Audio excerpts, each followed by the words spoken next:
On the couch today, we have got, I was going to say minister, but ex-minister Chris Finlayson, and he's being hosted by Peter Biggs. Just a wee bit of health and safety messaging before we begin. Please note that this event is a smoke-free event, so if you really feel inclined, you might have to leave the building and move a few streets away.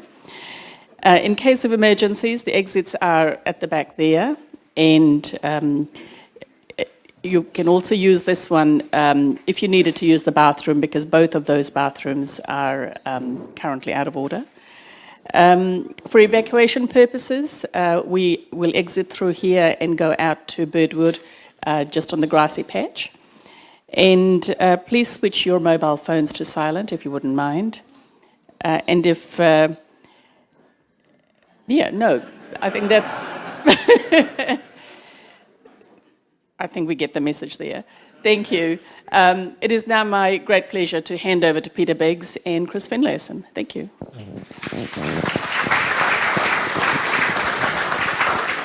Kia ora, Sheil, thank you, and thank you for being the event manager at this Featherston Booktown event today. And Morena, everyone, thank you so much for coming. Happy Mother's Day to the mothers in the room. Chris, before I introduce you, how's your mum? Because she's been through a tough time lately. Yes, a 93-year-old suffering a broken hip and then COVID in hospital and a blood clot. But I put her into Bupa last week, and apart from the fact she doesn't know where she is, she's fine. She's a lovely woman and you're a good son. I went to visit Mrs. Finlayson after she broke her hip at Keneparu, and I took her flowers and I spent 45 minutes. We had a lovely chat. Then I left and Chris came in about an hour after I'd gone and said, "These are gorgeous flowers, Mum. Who brought them?" And she said, "Oh, a lovely man came in and we had a good chat, but I haven't a clue who he is." So I hope this session will be more memorable. So I'm delighted to be here with the Honourable Chris Finlayson KC, who's a lawyer, author, cultural philanthropist, classical music devotee and golf fanatic. He served as a Member of Parliament for 12 years, holding the posts of Attorney General, Minister for Treaty of Waitangi Negotiations, Minister for Arts, Culture and Heritage, Minister responsible for the Government Communications Security Bureau, and Minister in charge of the Security Intelligence Service. He is the author of 2 books, He Kupu Taurangi, Treaty Settlements and the Future of Aotearoa New Zealand, co-written with James Christmas, which was long-listed for the 2022 Ockham New Zealand Business Awards. And Yes, Minister, a best-selling sketch, as he puts it, of his time in politics, not just in the House, but during his time before becoming a List MP and after he left Parliament in early 2019. It's a great pleasure having Chris Finlayson with us at the 2023 Featherston Booktown Karukatea Festival. Please make him welcome.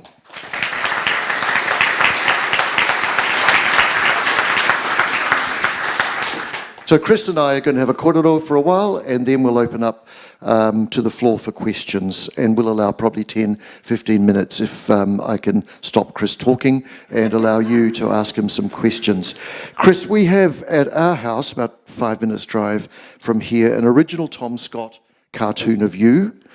Tom produced the cartoon when you resigned as an MP. It's a picture of you in a suit, looking grave and grumpy with what looks like a huia feather in your hair, and includes the words, Chris Finlayson, cranky, eccentric, erudite, pretentious, pompous, wise, witty, and outstanding treaty settlements minister. In your book, you regret that you allowed yourself to become pigeonholed, but in most of the articles and interviews I've read about you, and certainly in the Parahaka event yesterday, the consistent impression I take away is that you confound and discombobulate the interviewer, the journalist, or the audience. So you're not pigeonholed at all. Why do you think it's so? Yeah, Shane to Poe. Shane, are you here? Yeah. Well, I think enormously of you. You and I get on very well, but you posted a photo of me that had me looking grumpy yesterday. And I don't think you meant, maybe, as someone said, I have a sort of a, this is what someone, I sent it to someone and said I look grumpy. He said, "Oh, well, you do have a resting bitch face. And and I said, I thought that was a bit unfair, but Shane, could you try and, if you're going to do it today, could you get me smiling? And I just think that they do like pigeonholing you in Parliament, and so people had a particular view of me, and that was it. And that even though I may appear to be grumpy, often I'm quite a jolly sort of a person. Yeah. Smile. Right, don't overdo it, Shane. And that's a little piece of this country's history, Chris smiling. Because it's interesting, I mean, reading the spin-off interview of you, the description is that you're cerebral, sardonic, and sometimes caustic. How would you describe yourself? Well, probably all those three at times. The trouble is, and this is something I never really learned in politics, is I don't really suffer fools. And so if people annoy me, they normally cop it. As I said to someone, it is so true that vengeance is best served cold, and so I wait till they're unsuspecting and get them. We'll get on to enemies and fools later. So that should be very interesting.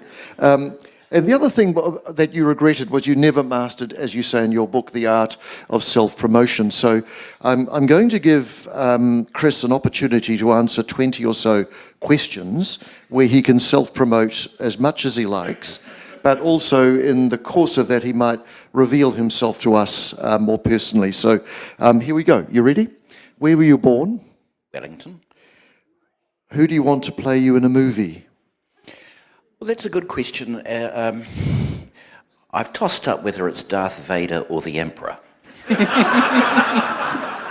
I did the personality test once for Star Wars. I came out as Obi-Wan Kenobi and was bitterly disappointed. And a few years later, I came out as the Emperor. What was your first ever job?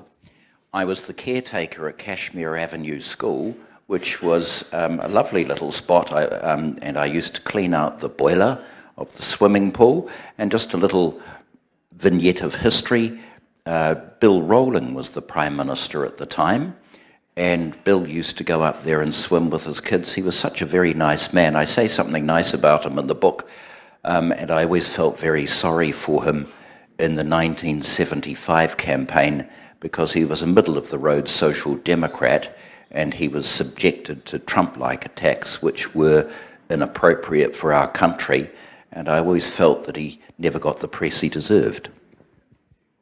What's your biggest fear? My biggest fear is getting unfit. I set myself a target of 10 times a month up Mount Kaukau, and the knees, it's coming down that causes the pain, but as you know, Catholicism's all about suffering, and we must suffer. Oh, it reminds me, did you bring your whip today? Because you'll self-flagellate after our session, I know. Who makes you laugh the most?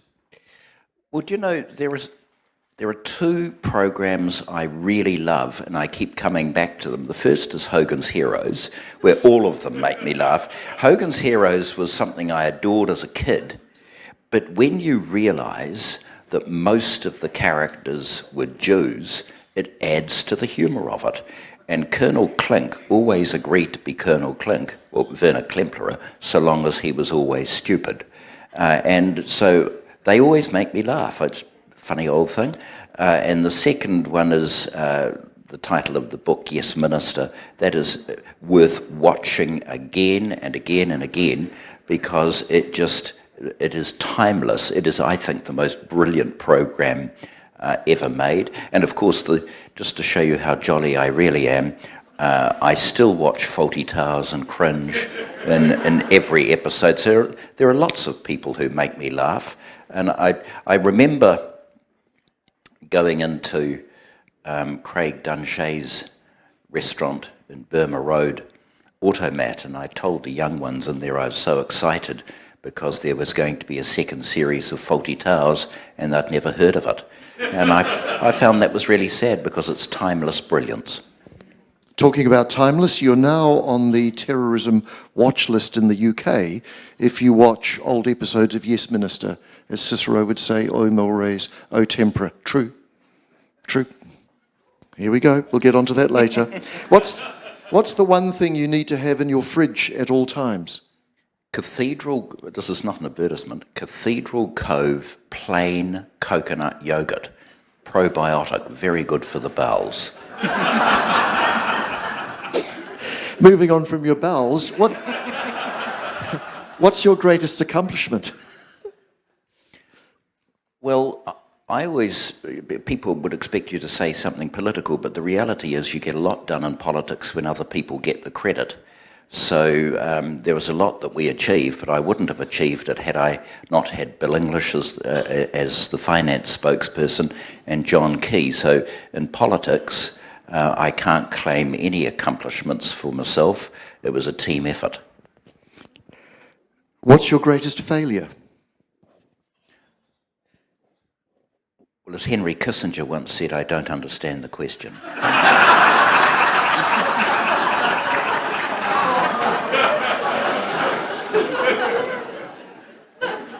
Who is the most interesting person you met recently?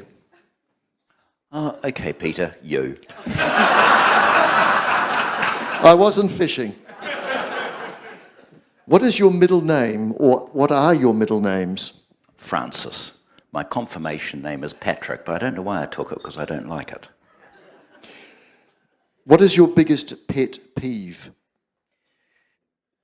My biggest pet peeve at the moment is a bloody blackbird in my garden that keeps bombing the garden and digging up wood chips in order to find worms, and I'm sort of a perverted St. Francis of Assisi. I know who it's one bird, and it's very territorial, and I will go home tonight and it will have done exactly the same thing again, notwithstanding my entreaties, it refuses to listen to me. What was the last book you read? A book on Budapest, actually. I don't know if anyone's been to Budapest. When I first went there, it was an ex-Soviet hellhole.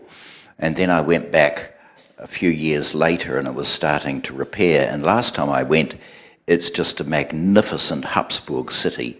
And the history of Budapest is well worth reading. It's just, I think, one of the most magnificent cities on earth.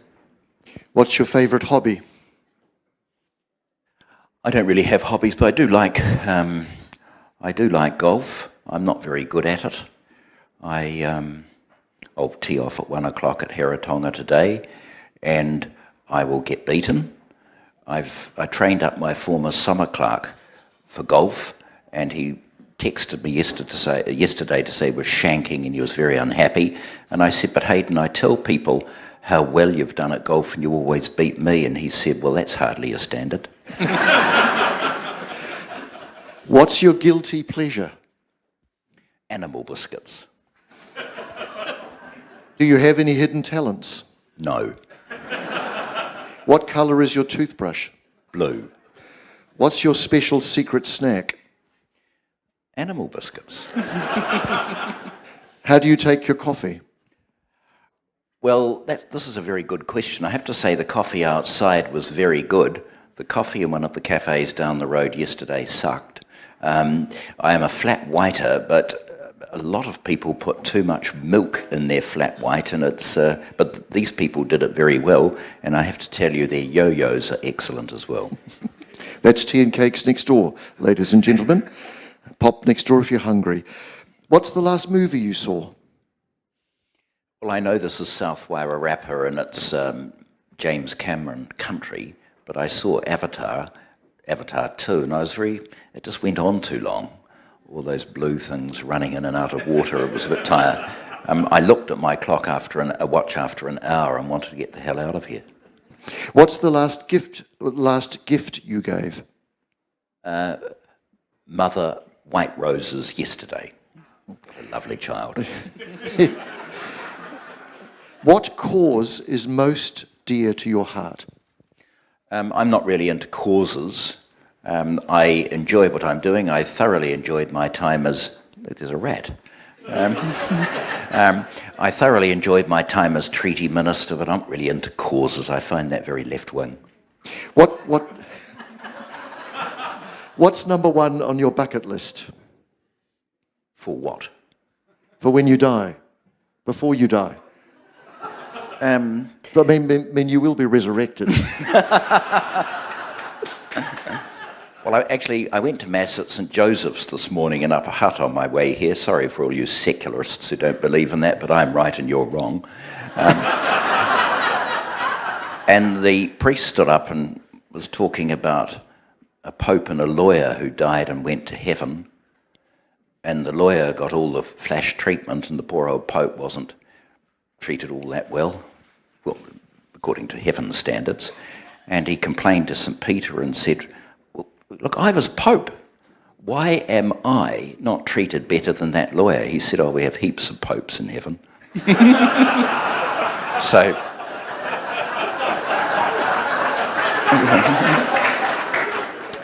So I thought that was pretty cruel of the priest. That's a fair dinkum. That's what the priest said this morning. Last question. Where do you want to go that you've never been? Well, I know that Putin's really let the side down, but Russia is a fantastic country. And I'll never forget the first time I went to Leningrad, as it then was, and then went back to St. Petersburg. I think it's such a wonderful country with probably the best literature, the best music, and such an interesting history. But the one thing it doesn't have, which has held it back from time immemorial, is the rule of law. But getting to know Russia more would be good. I'd love to go down to the south of Russia, where the Tsars used to go. And I said that once to the Russian ambassador, one before now, and he said, if you want, I organise holiday for you. And I had visions that I would be treated like Ken Douglas when he used to go there, and I said, no, we'll just wait till I retire. Thank you so much. Excellent. Thank you, Chris. Getting on to the book, you describe it as a sketch. You were in Parliament and you were a minister for a good chunk of time. You had a superb position to view the workings of government and the achievements or not of that particular administration. So why write a sketch and not a more full account and analysis of your time in politics and the government? Well, two reasons. I don't believe in autobiography. I agree with Enoch Powell, who said those sorts of books are like dogs returning to their vomit. And if you read so many of them, particularly from former ministers in the UK, they're self-serving nonsense. And I didn't have the historical skills or the time to write a book like Michael Bassett wrote called Working with David, whereas I once said in the House, given it was Michael Bassett and David Longy working against David. So what I wanted to do was write a little trilogy, a bit like Lord of the Rings. And the first one was going to be on treaty settlements. The second one is nothing more than a sketch. I tried to model it, although he's obviously much more talented than I was, there was an English politician called Rab Butler, and he was a minister throughout the Churchill, Macmillan, Eden, Hume years, and he wrote a little sketch called The Art of Memory, which was regarded as an outstanding book, and then he wrote another book later on about colleagues he'd come in contact with, and so it's nothing more than a sketch. And I'm forever at some of my colleagues to write books. I think English should write a book on the economic history of New Zealand.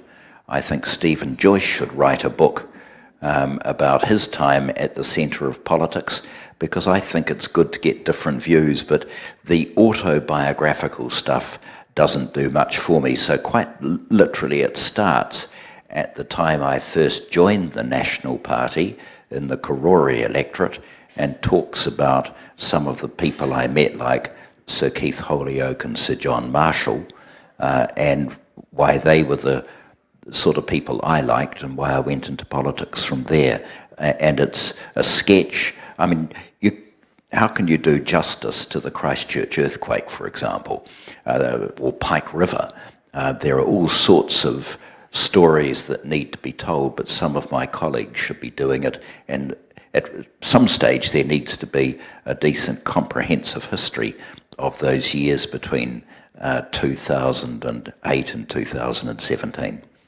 You said to me recently that you're not a conservative, you're an old-fashioned liberal. Were you a conservative and then moved to become an old-fashioned liberal? And what do you mean by an old-fashioned liberal? Or were you always an old-fashioned liberal? No, I think the National Party is the heir to both traditions, the Tory tradition and the Whig and the Liberal tradition. And the National Party is best when it is a Liberal Conservative party. That's exactly where I am. And I was recalled during the key years. Well, if you read Barry Gustafson's book on Muldoon, relations between Muldoon and Gare was so poisonous over abortion that they would sit next to one another in the plane and they wouldn't speak. Well, I mean, that's an intolerable situation for a Prime Minister and his Minister of Health. And so fast forward to the key years where we had moral debates and you'd have the Conservatives sitting next to the Liberals and there was none of that personality stuff creeping in. And so you've got to coexist. You can't be absolutist on any particular issue. You've got to try and bridge the gap with your colleagues and behave in a civil way, even if you disagree with them. So that, to me, is what that liberal conservative tradition is all about. And so Wyatt Creech, who was the MP for this area for many years, he said, you know, it's wrong to talk about city country because he lived in the country and would call himself a liberal. So you've got to be careful about not compartmentalising people. A lesson I learned at a very young age, in the 7th form, or whatever the hell it's called now, I was on a program called Youth Viewpoint, and it was a Radio New Zealand program moderated by Jessica Waddell, long dead, very good Radio New Zealand employee, and she invited, among others, Dr. Eric Geiringer on. And I remember asking him, do you call yourself a liberal or a conservative or a communist? I mean, what are you? And he said throughout his life, he always avoided compartmentalisation or putting people in a box, because once you've done that, you stop listening to them and you say, oh, well, that view applies because he's a conservative, or that view applies because she's a liberal. So I think Geiring is quite right. A worrying trend, which many people talk about now, is this move to compartmentalise everything. And the great tradition of our politics, and perhaps parliamentary politics, has been people were able to compromise around the middle. Do you think that we're moving to a dangerous position where we can't talk to each other, left, right, extreme left, extreme right? And how do we solve that, if you think that's true? Well, some would say the left have to move because a right-wing person may disagree with a left-wing person but still like them. But so often with the left, they will disagree and hate you at the same time. And so I think that, but I always remember Judith Tizard phoning me the night after the 2005 election, and she said exactly that. The big beasts of politics have to agree on about 70% of the stuff and have a scrap on 30.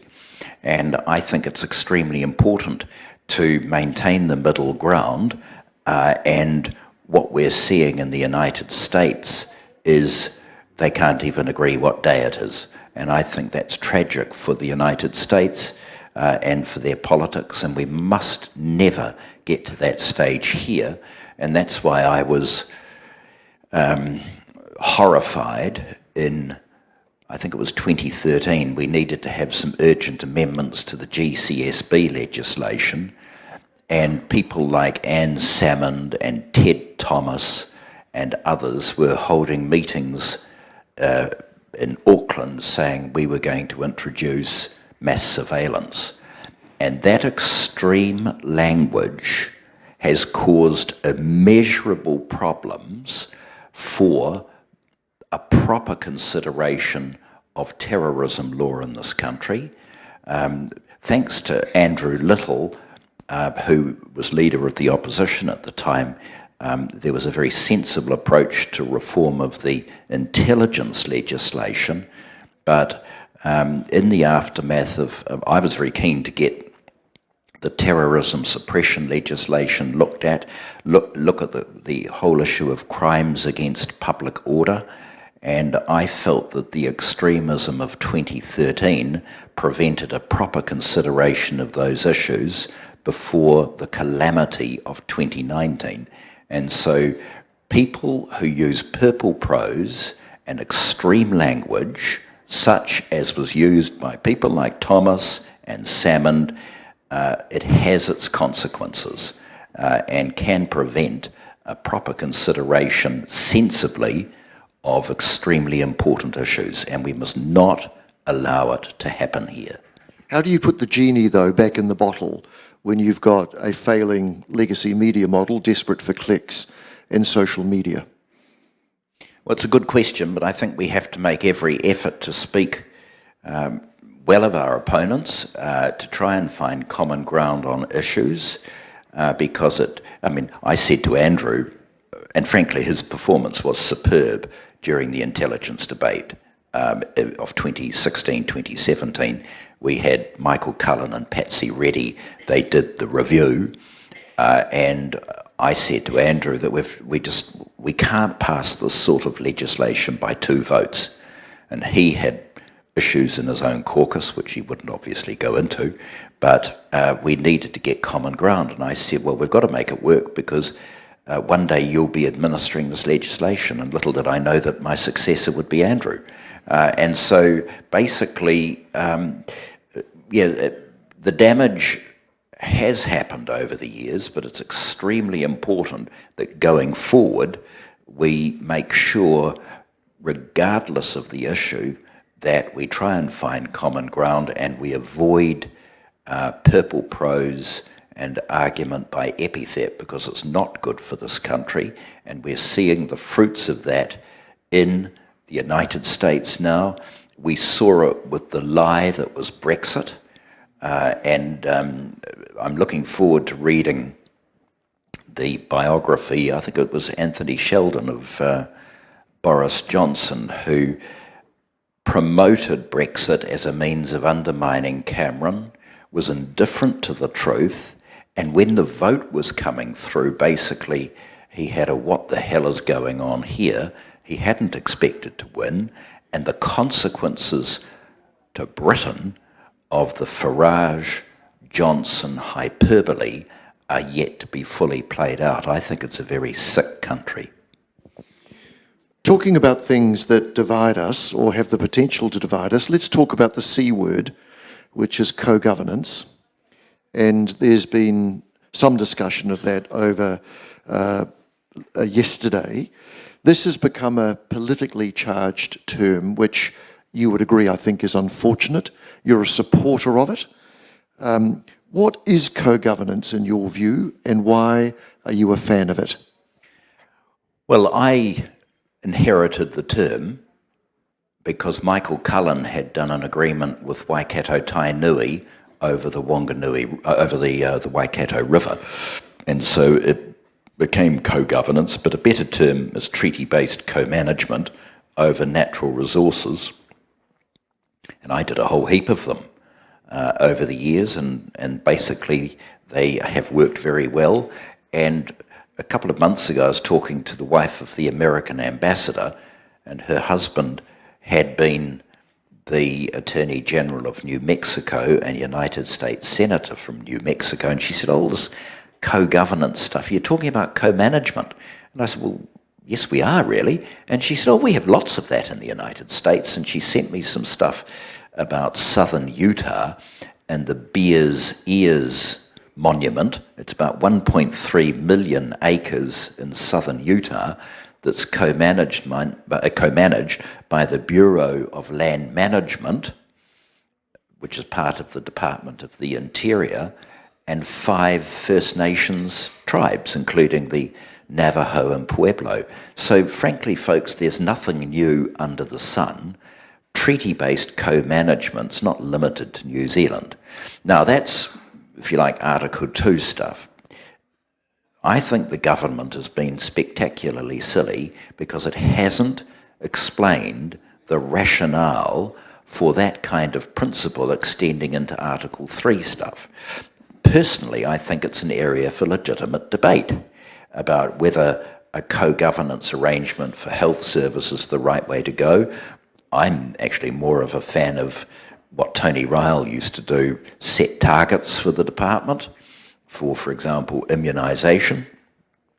And given the increasing strength of iwi, whether you simply devolve services to them. And so I think it's a legitimate debate about the extension of co-governance, but the principle that I've outlined and the practice that I followed in my time as minister for taonga, for rivers, for lakes, for maunga, it makes perfect sense to me, and it works. Although, of course, people say, oh, well, the Waikato River's still dirty. Well, of course it is, because it took 70 years to get it into that state. It's going to take a long time to heal it. Talking about 70, I mean, you completed 70 or more than 70 treaty settlements. Which ones stand out in your memory, and how would you conclude the settlement with Ngāpuhi? Well, they're all important in their own way. The ones I was actually following on from Mahara Okoroa yesterday, the only one where I teared up was at the Taranaki Tutoru settlement, where it was they performed a dance that hadn't been performed since colonial times. Some dreadful things did happen in Taranaki, and we traversed that yesterday a little bit. So they were important, and but I suppose I always come back to the Tūhoe settlement because those people had it so rough, and it continues today that we took the uraweras out of the national park regime, and it's not, by the way, it's not co-governance up there, it's governance, because they have a majority on the board. But the minute that happened, the unpleasantness started over hunting licences. They said they're too slow to issue hunting licences. Well, the hunting licence regime they inherited was a shambles, and so much of the park needs to be renovated. There were complaints about them burning huts. Well, frankly, if I was up there, I'd burn the huts too, because they are rat-infested and run down, and they've got a much better idea of how things should be done. But everything takes time, and it's just interesting. Well, you're Tūhoe, you know what goes on. The criticism starts immediately, and part of the problem is that central government DOG, I regret to say, still regards the uraweras as one of the jewels in their crown, which it's not. It's a national park. So, that is a very important settlement, and I was really pleased with that. On Ngāpuhi, people always say Ngāpuhi will be the biggest settlement. It won't be. If it is, it'll screw up the relativity framework, because they didn't suffer any land loss. There are a lot of them. Shane Jones used to say to me, the trouble with Ngāpuhi is there's not enough land, it's too hot, and there are too many Maoris. And so I don't think there's going to be a settlement up there anytime soon, and as I say, it's not going to be the biggest one. So looking at what you achieved with treaty settlements, there was an interesting discussion yesterday at a very stimulating panel on activism that if you're a conservative, you can't be an activist, that activism is the property of the left. How do you react to that? Oh, probably with derision. And it all comes back to that pigeonholing. People can be very activist and still be on the right side of the spectrum. But look, you get those comments all the time. You just laugh at them and move on. Looking at your time in Parliament, it's interesting that the traditional glamour ministerial portfolios, obviously Prime Minister, Minister of Finance, Minister for Foreign Affairs and Trade, but you're an unapologetic advocate for the role and importance of that role of Attorney General. Why is that? I don't think, well, people confuse Attorney General and Minister of Justice. They're quite different. In the old days, people like Ralph Hannon could be both, but we haven't had someone as Attorney General and Minister of Justice, I think, since Palmer held both portfolios between 84 and 89. And the Attorney General plays a very important role. I mean, just take, for example, the issue of judicial appointments and what goes on in the United States over judicial appointments. So people like, you know, the hatred between the left and the right manifests itself when the Brett Kavanaughs and so on are nominated, Neil Gorsuch and so on. It's horrendous. And we don't have any of that. We simply have a system where no judicial appointments commissions. The Attorney General will talk to the head of the bench and take soundings in the profession, and then an appointment is mentioned at Cabinet. It's not decided at Cabinet, it's mentioned at Cabinet. And there's only been one time since the Second World War, and I think it's reasonably well known now, where a name went up, and I think it was Jack Marshall said to Ralph Hannon, no, you can't appoint him. And that was a fellow called Dick Collins. And so we just don't have that partisan rancour. So that's a critical role of the Attorney General, and I remember telling Obama's Attorney General how we make judges in New Zealand, and he wept because he said that kind of approach would be unheard of in the United States. And then the other important one is to ensure that the business of government is conducted in accordance with the rule of law. And that is a very important role. So no one really understands the role very well, and so that was a purpose of the book. And it's interesting, Jim Macleay, who held both portfolios, once said to me, I spent a little bit of time each day on attorney, but I was mainly Minister of Justice. I found that I was spending quite a lot of time as attorney on those responsibilities. And why did you dedicate the book to Jody Wilson-Raybould, the Attorney General of Canada, from 2015 to 19? Well, she was an Attorney General whom I met, and she had been appointed, she was the first First Nations person appointed Attorney General in Canada.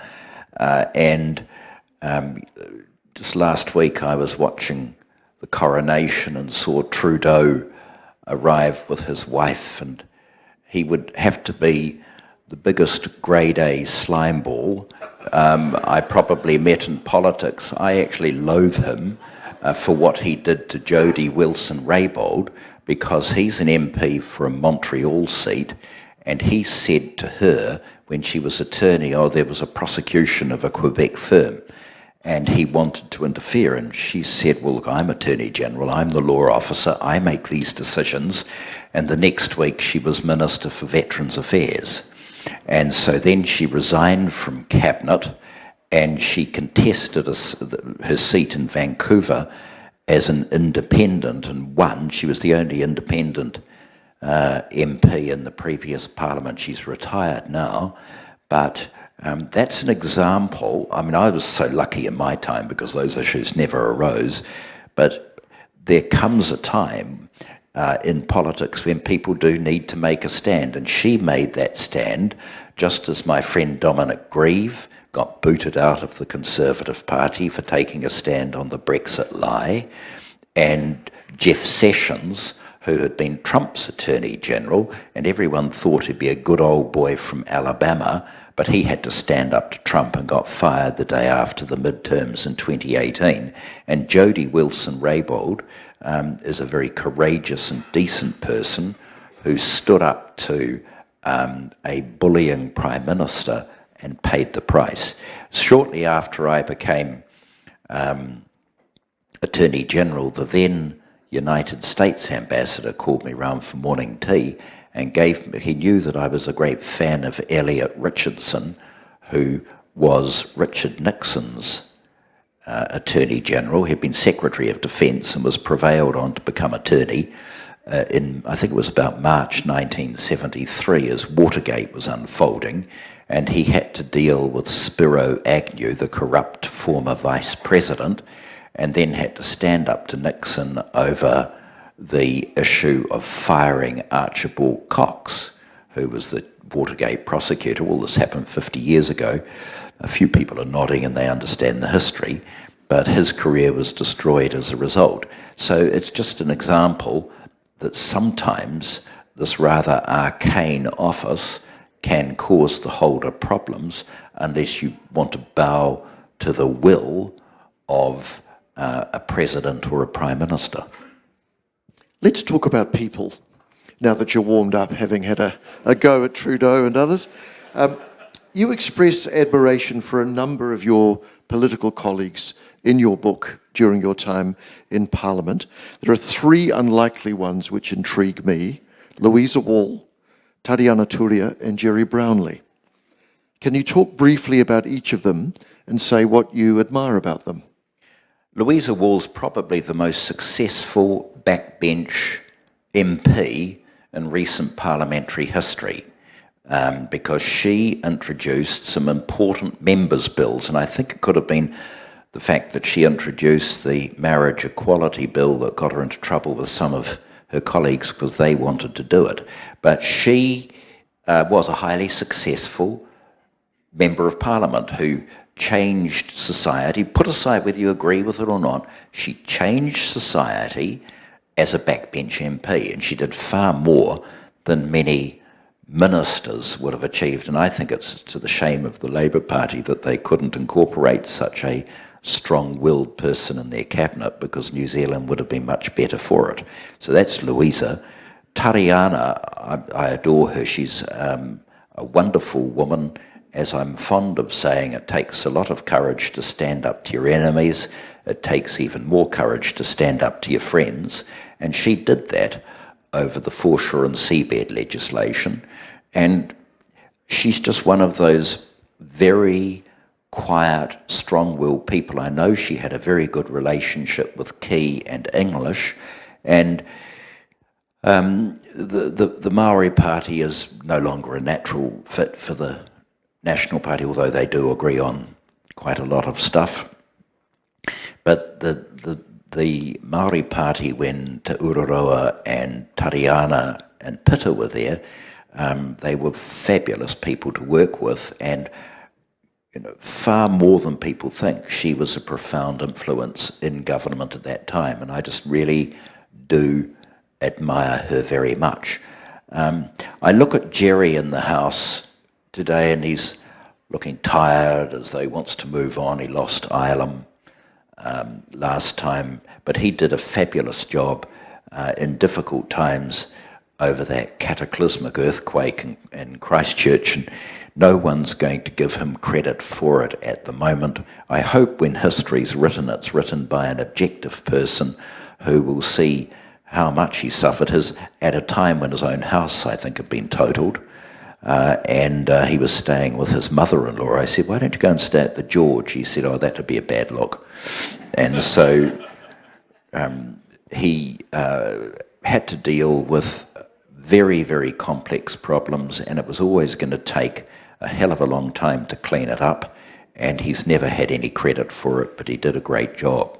So they are three people, two of them from different political parties, I greatly admire, and it comes back to the point, it's when you're in there, you really do see the strengths of people across the board.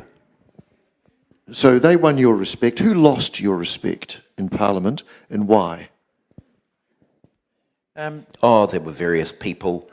I said yesterday when I was talking to Mahara that, especially in the treaty area, you just form a bond. It's not them or us.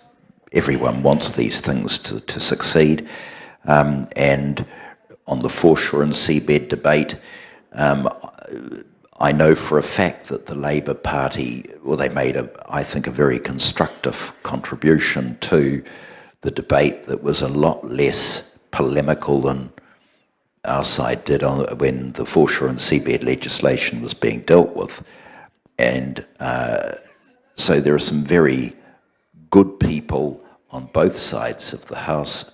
I really have to confess that I have a serious problem with Mr. Peters. Hate is, look, I've just been to church today, so I shouldn't. Loathing, detestation, no, I just don't like the guy. He stands for nothing. He's been around since 1978.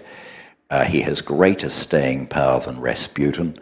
And I just don't like populist politics. And I know he says things he doesn't believe, and I think it would be a tragedy for New Zealand if he came back. I could kind of cope with a New Zealand First Party led by Shane Jones, although he's very naughty in some of the things he says.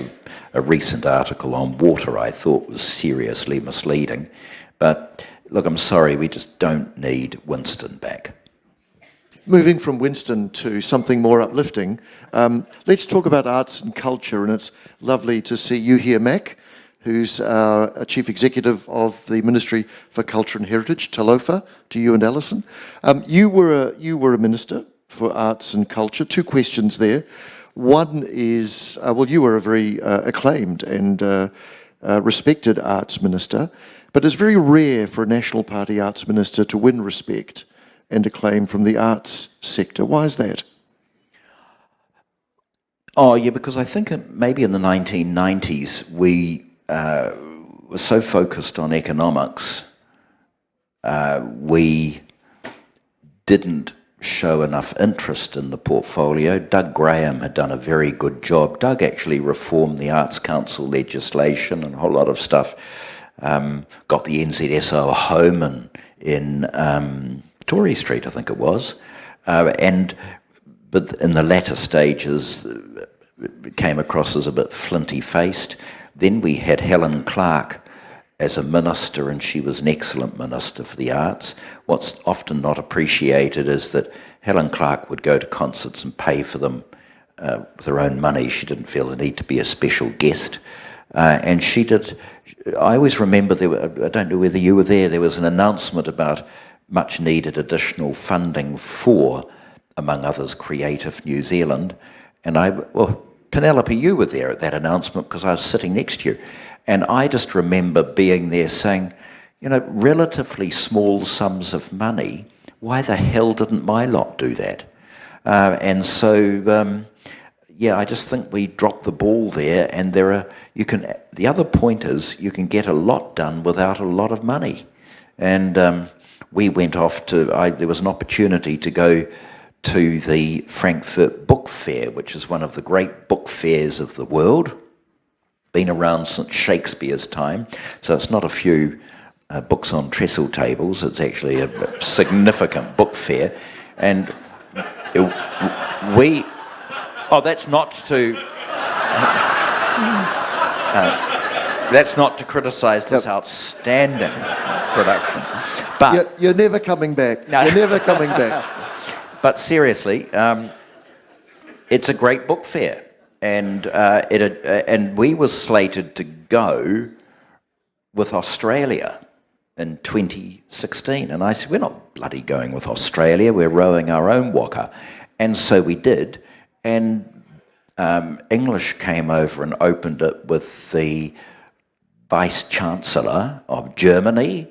And there were thousands. We got more publicity through the Frankfurt Book Fair than we've ever had in Germany.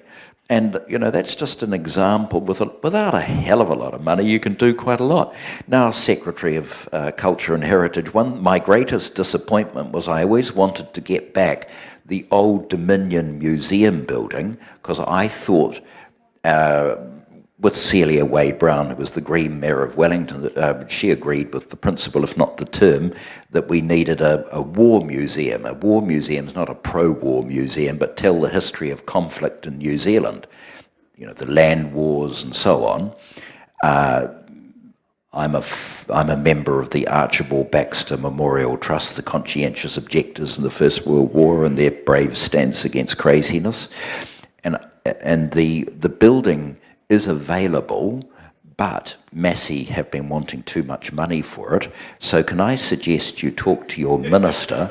And there's a deal to be done there, because what we cannot have in this country are little war museums dotted all around the country, too expensive, but a world-class one that traces the history of conflict based in that building at the National War Memorial Precinct would be a brilliant idea, and I'd be very happy to help achieve that. So talk to Carmel and Grant, and it's not too late to allocate 20 million from the budget this year.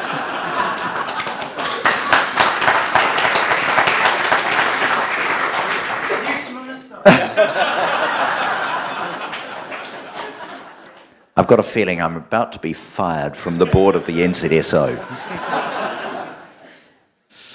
Thank you, Chris. We've got 10 minutes, so let's have some questions.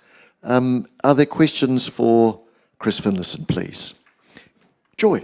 I would like to know your opinion on the growing movement for a New Zealand Republic. Joy would like to know Chris's opinion on the growing movement for a New Zealand Republic. Well, having rubbished Winston, I'd have to say I agree with him. Why try and fix what's not broken? Just leave.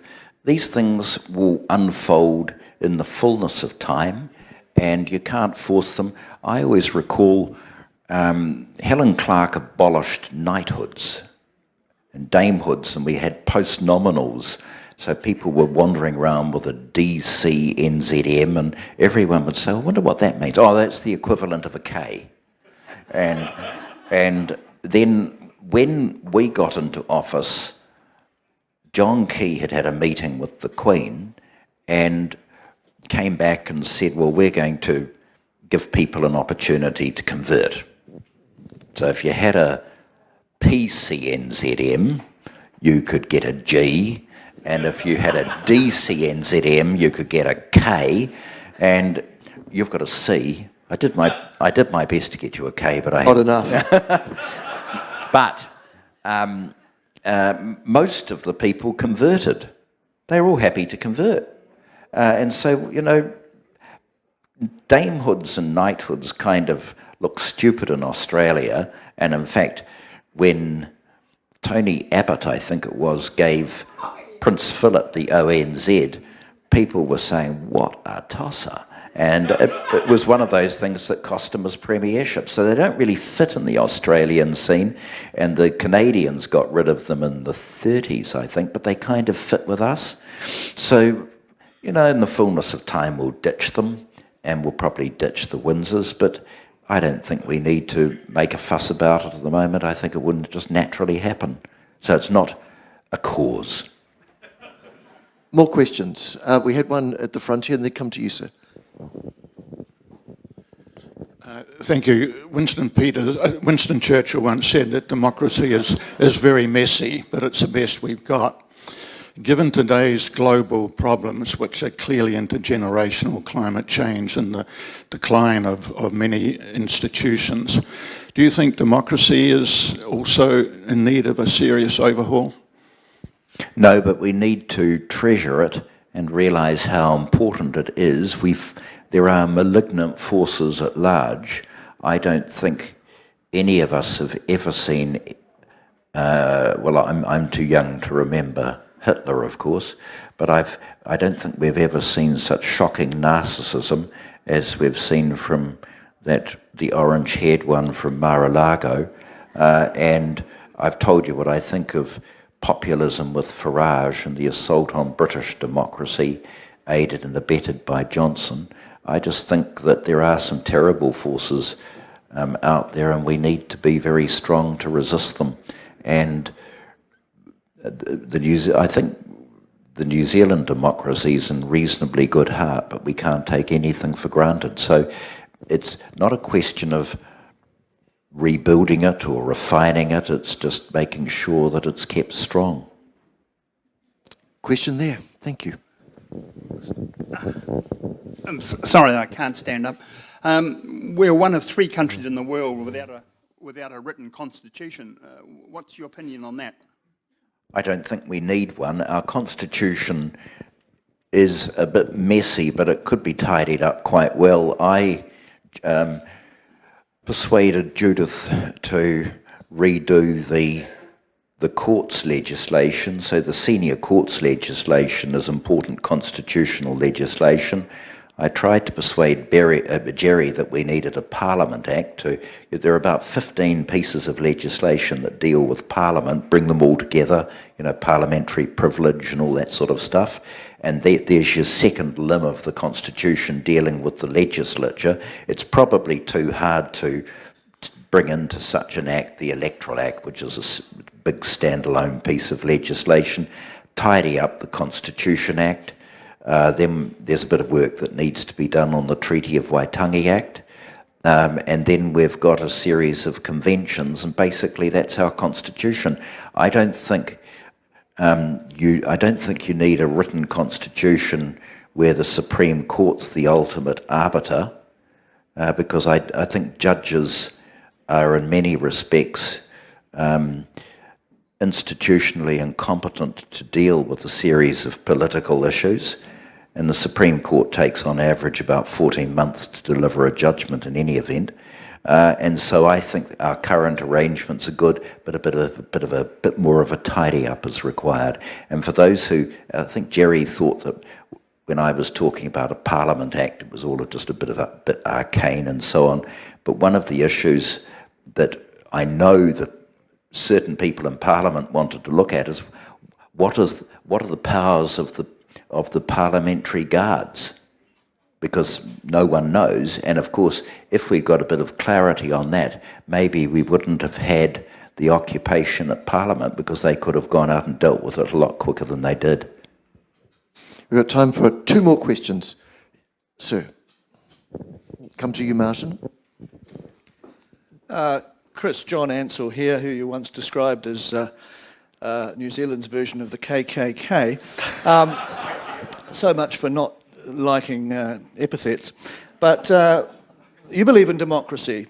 Good to hear.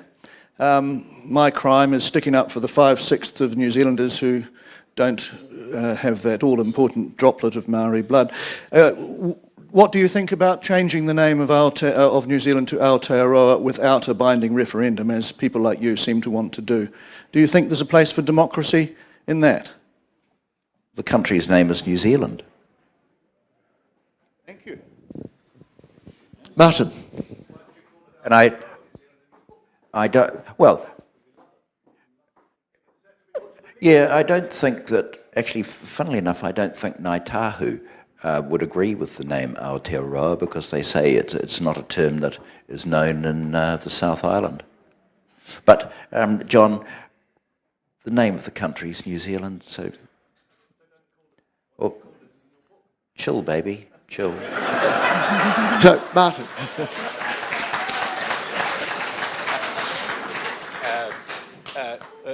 Look, greetings, Chris. As someone who enjoyed your book, enjoyed your presentation yesterday and again today, one of the features which doesn't get a lot of discussion is something, we look at the Polytech system, which used to be a diverse, regionally based, making decisions where young people needed training, where trades needed trainees.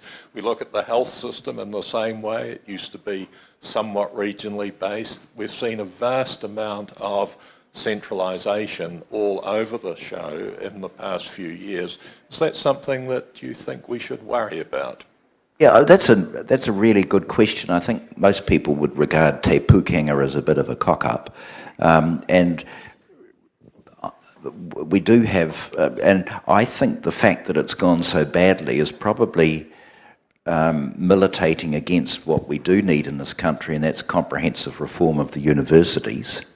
If it were me, for example, I would keep the University of Auckland because it's big enough to stand on its own, but I think there's a very good case to be made for sort of a University of New Zealand with different campuses, because all the universities are facing severe problems. But centralising the polytext, I think, is a serious error and is going to have to be undone. And, you know, the whole thing about the health system is that, I think, was it Simon Upton who introduced cheese and all that sort of, that lasted till Helen Clark got back in, and she reintroduced, I think rightly so, some local democracy again. And so now it's all been centralised again. So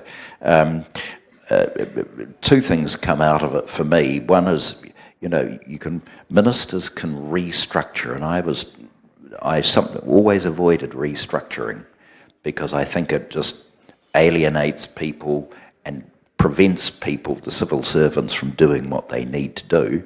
That's a very important point. And the second important point is you get further away from Wellington and you realise that Wellington isn't really in touch with local communities. And that's the complaint of Tūhoe, it's the complaint of people in Te Hiku, the far north iwi. They would say when it comes to provision of services, just Wellington's not there. So I'm totally with the underlying theme of your question, and that is that we need greater regionalism and devolution of power. And one of the things I'd like to see happen at some stage, I think the Local Government Act 2002 is out of time, and there needs to be a proper discussion between central and local government on issues relating to, well, what does local government, or what can and should local government do, and what should be left to central government. And we've had this debate over water and so on. And so I think the Local Government Act is in need of reform, and we need a local government minister, with the greatest of respect to the local MP here, who will deal with those very interesting questions. Well, Chris Finlayson, thank you for stopping by to Featherston Patemokai on your way to golf.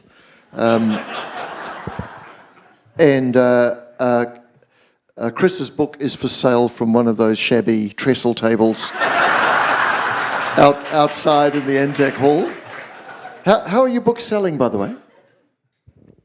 Well, both books are selling very well, and although I saw about 15 of Yes Minister out there. And by the way, people said to me, oh, I think you've got a copyright question there.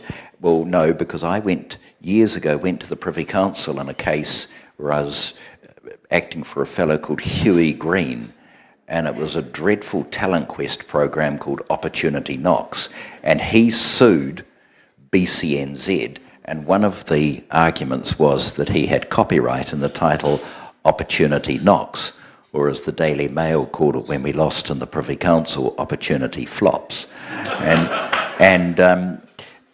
So there is no copyright in a title. So for those of you who think that I've breached copyright in the program Yes Minister, you're wrong. So Chris's book is for sale out there. Please buy a copy if you'd like to. Are you signing before you race off to golf? No, bugger off, I'm teeing off in an hour. So Chris will be leaving in his M-Series BMW very quickly. But we thank you, Chris, very much for joining us today. Please, on behalf of Featherston Booktown, thank Chris Finlayson.